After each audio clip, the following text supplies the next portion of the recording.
So, here we are again, back for another installment of the Cybersecurity Sessions, our regular podcast talking about all things cybersecurity. With myself, Andy Stubb, CTO and co-founder of Netacea, the world's first fully agentless bot management product. This time, we're going to be talking about the thorny issue of fraud in the advertising space, particularly the role that bots play in this. This is obviously a subject that's close to my heart, as I've spent the last few years developing technology specifically to identify bot activities against web platforms. So know as well as anyone how tricky this can be.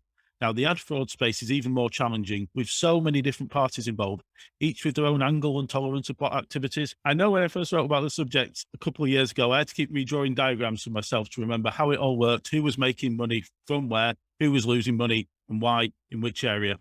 Luckily, today we're joined by Stewart Boutcher, CEO at Beacon, whose full-time job is stopping bots from committing ad fraud. Welcome, Stewart. Thanks very much for joining us today. Pleasure. Thank you for having me.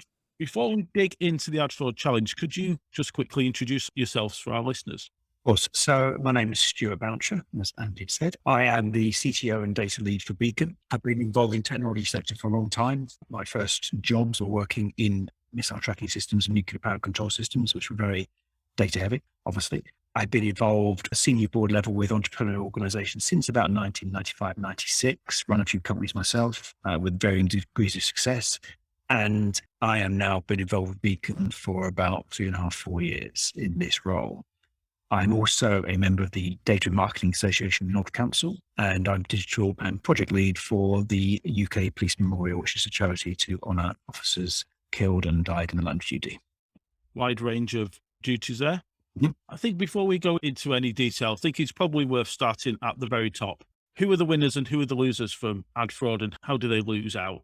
Okay, good question. The winners and losers from ad fraud are very much on the loser side, is anyone who's running digital marketing on the internet, no matter what they're doing, because ad fraud is a term that encompasses a lot of different areas, fake clicks, fake impressions, programmatic ad fraud.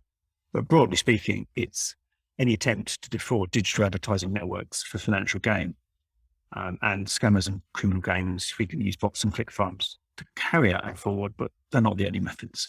So broadly speaking, those who run these scams, to run these ad bots, this ad fraud, are the winners. It is arguable, I think, in some sense, that ad networks themselves benefit from an increase in traffic across their platforms, which they tend to get paid for.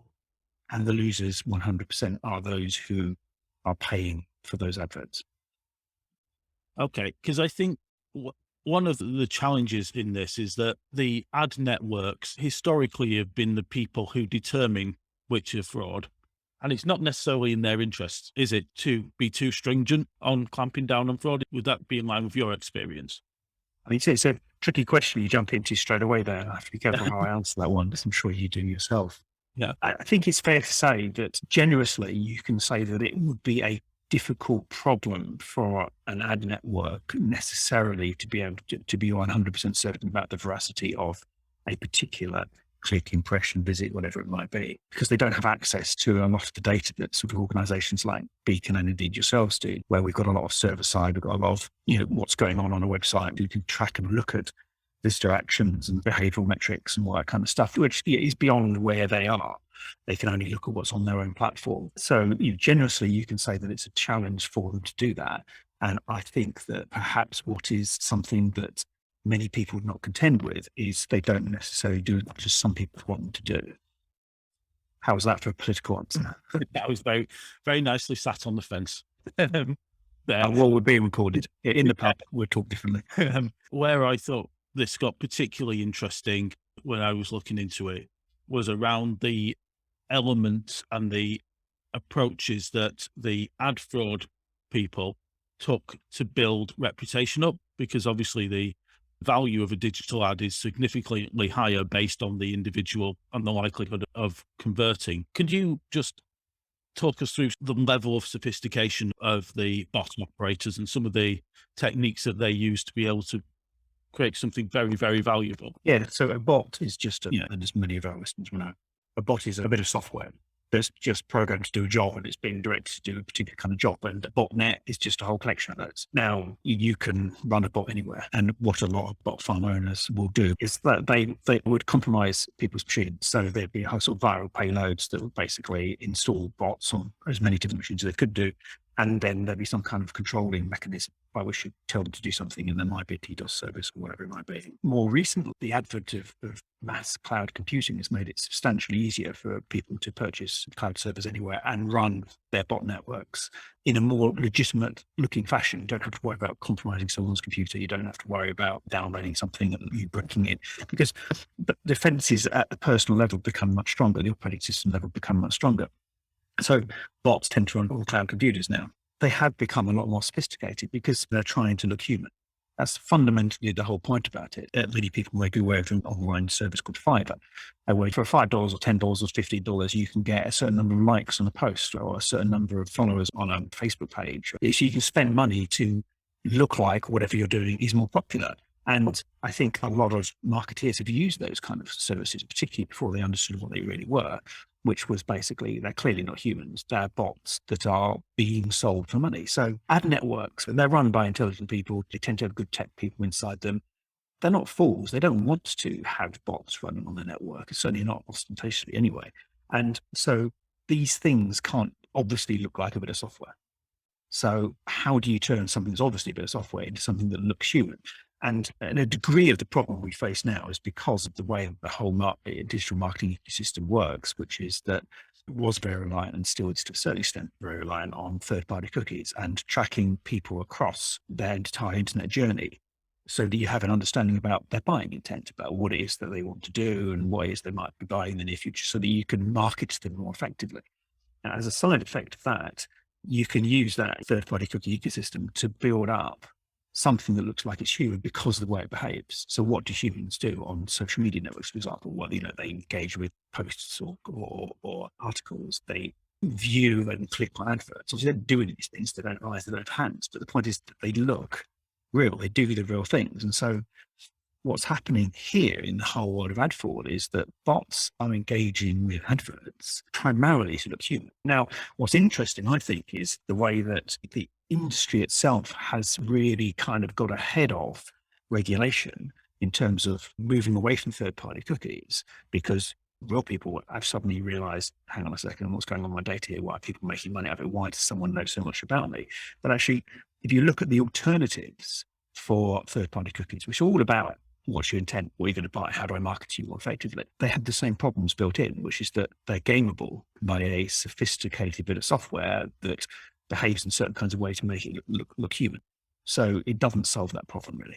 Now, I think that was one of the really interesting things I found when looking into this, the amount of effort that the bot operators would put in to building the effective persona of a particular type of customer.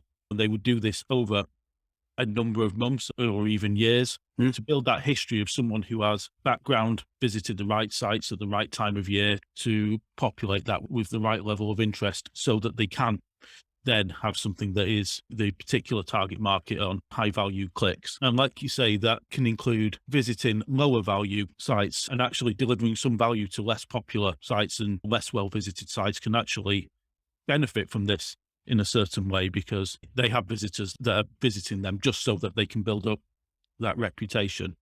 There are certain sectors where that's extremely rife. So without naming any names at all, the job services industry is rife with bots because people go online and looking for a job. And there's a lot of particularly smaller players who buy traffic from each other, and they will list jobs that are elsewhere. They scrape jobs from somewhere and list them on themselves, and then they basically get some kind of affiliate referral for a click through. And they're really dependent on having high numbers of visitors to their websites so that they look valuable and so that they rank better. The trouble with that is that you can put in the time and effort to build a really good quality site with great quality content, or you can shortcut it and you can buy traffic. And the trouble with a lot of bought traffic is that there's no way to validate where it's come from, the source of it, whether it's really human. And cynically, you might argue that some of these sites aren't that bothered about whether it's human or not. They're merely looking at the traffic levels. Yeah. And I think that's definitely was my kind of experience, that actually it was a way for them to drive sufficient traffic, which actually then pushed them higher up and drove more legitimate traffic to them. And it was a shortcut way of getting to quality. It's like when you used to, I mean, 10 years ago when you first set up a Twitter account, almost one of the first things you do, and I remember marketeers recommending it, you would just go and buy 500 or 1,000 followers just because you then looked like you were a bit more popular and therefore people were more likely to follow you. It was almost nothing worse than going and looking at a Twitter account and going, oh, that's quite interesting. And they've got 3 followers and you're like, yeah, okay, I don't think so. And so there is that degree of credibility, which I suppose is an intrinsic human issue that we're not going to solve here today, but it's the same kind of principle. Okay. So you were mentioning before that there's a move within the industry away from using third-party cookies. What sort of techniques are they using instead of third-party cookies? Well, I mean, first party, really, generally. But this isn't exactly my area of expertise, but there's a number of attempts for the larger networks to control the data more. So, for example, if you're logged into Google, so I've got, I'm running on, I think, Edge here, right, which is my browser, and top right is a little picture of me because, I'm logged into Google. So it knows I'm logged into Google all times. And so therefore that is gaining first party data. So in other words, it's not third party cookies, it's their own known data about what sites I'm looking at. And so the larger networks are going that way. And what's, I think, potentially very dangerous about that, it's interesting technically, is that third party cookies were in principle a good idea. It's just they were abused and manipulated by those in the industry. And everyone got involved with that to a greater or less extent, whether they knew or not. This is a cynical attempt to power grab, rather than saying, actually, we could make those things work in the way they were supposed to work, where there's genuine protection for people. It's not very hard. There's so many cookie nurses, it's not very hard to say we could keep using third-party cookies and just allow a user to decide whether or not you want a particular site to know about you. It's easy. It's just that it wasn't done. But what's happening is the big networks are now going, okay, well, hang on a second here. We can create these walled gardens of our own data. And then what happens is smaller players have to buy from them. Yeah. So it makes it even more difficult to have good oversight. And for players such as ourselves, it makes it harder for us to do our job, I think. The problem with bots isn't going to go away.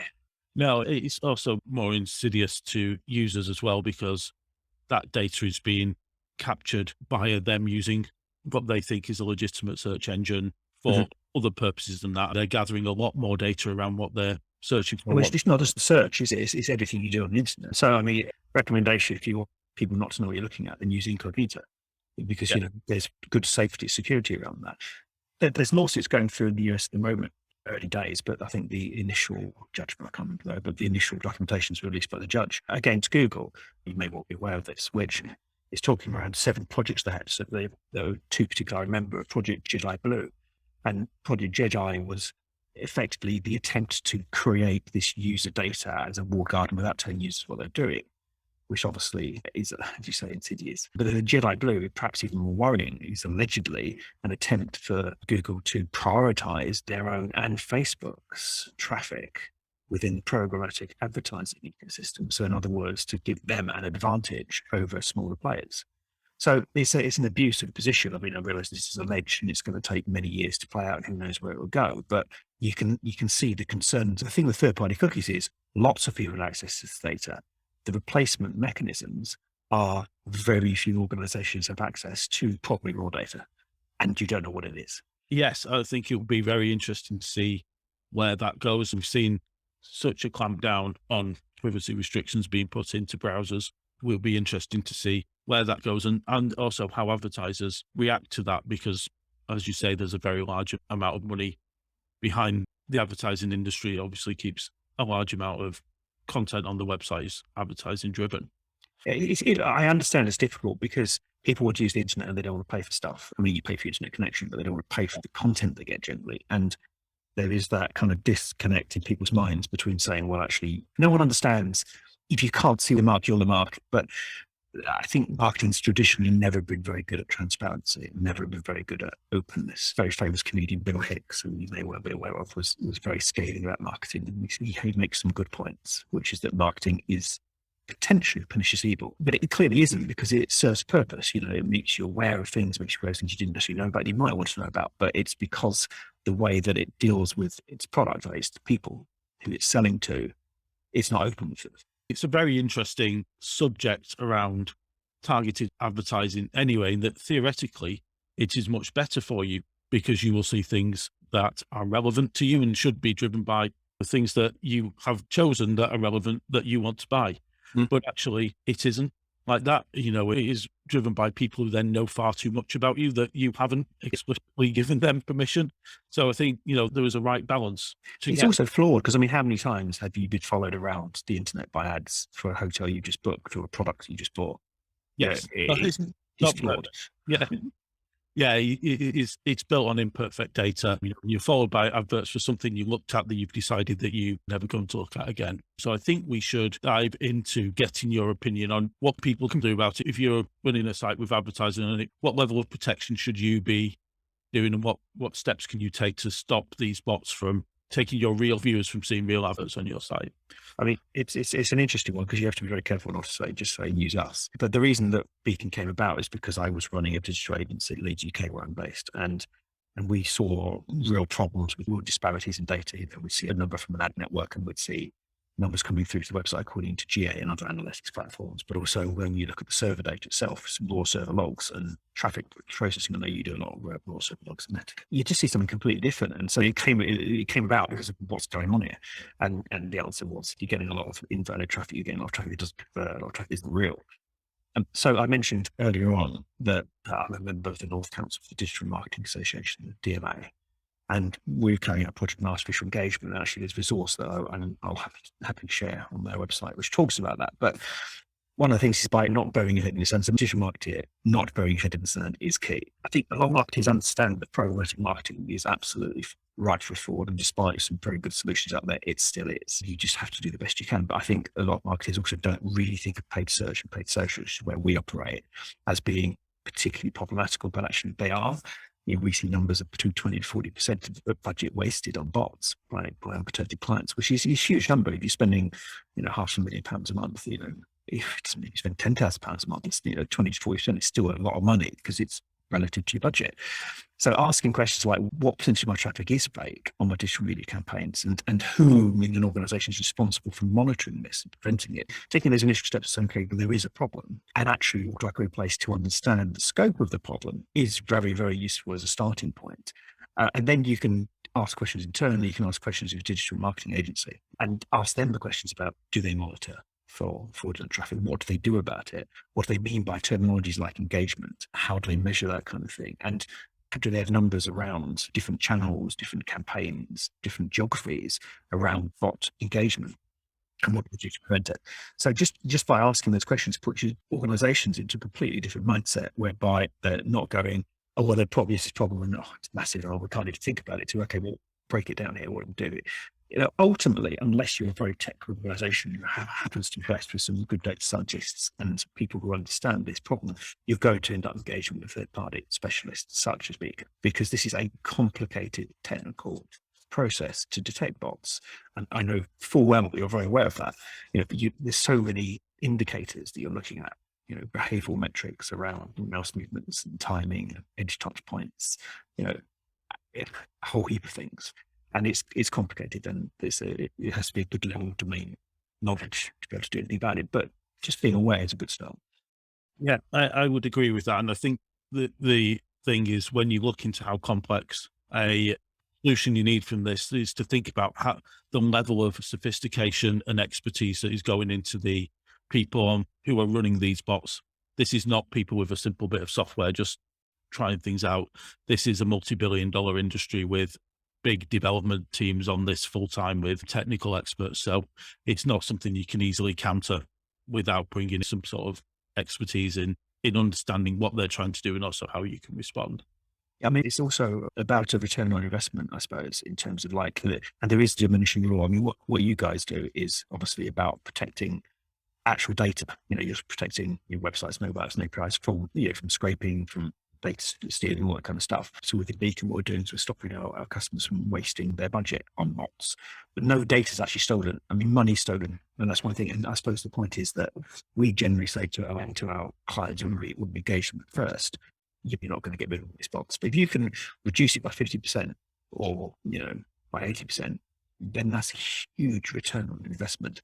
And so it's like, where's your level of acceptance? So for example, we have some clients who actually spent some of their marketing budget deliberately drawing bots in so that we could detect them, build them into an audience, and then use that as a lookalike audience to prevent bots from engaging them. Now, they were hugely invested in this, and that's because their owner was a real data geek, and a lot of people were all kind of risk averse. But actually, as a result of that, they've taken their bot level down from over 40%, I think 45, 46%. When we start engagement, down to sort of 7 or 8%. Yeah. But even with that level of engagement, they can't take it completely to nothing. But I tell you what, that's huge for it.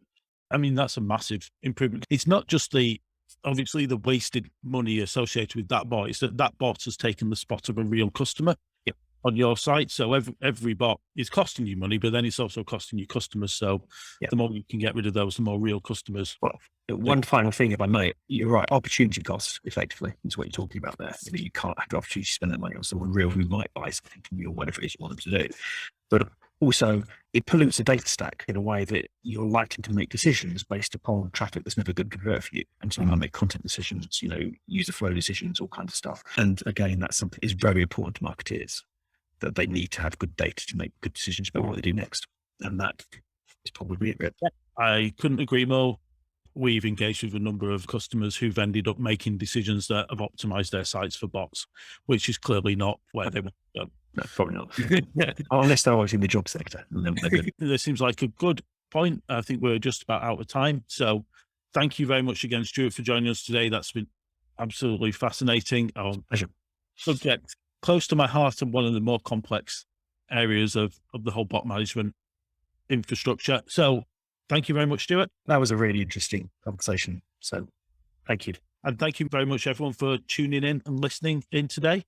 If you are interested in giving us any feedback or reviews, please do that to our Twitter account at CybersecPod, or you can email podcast@netacea.com. Till then, thank you very much, and tune in again for our next episode of the Cybersecurity Sessions.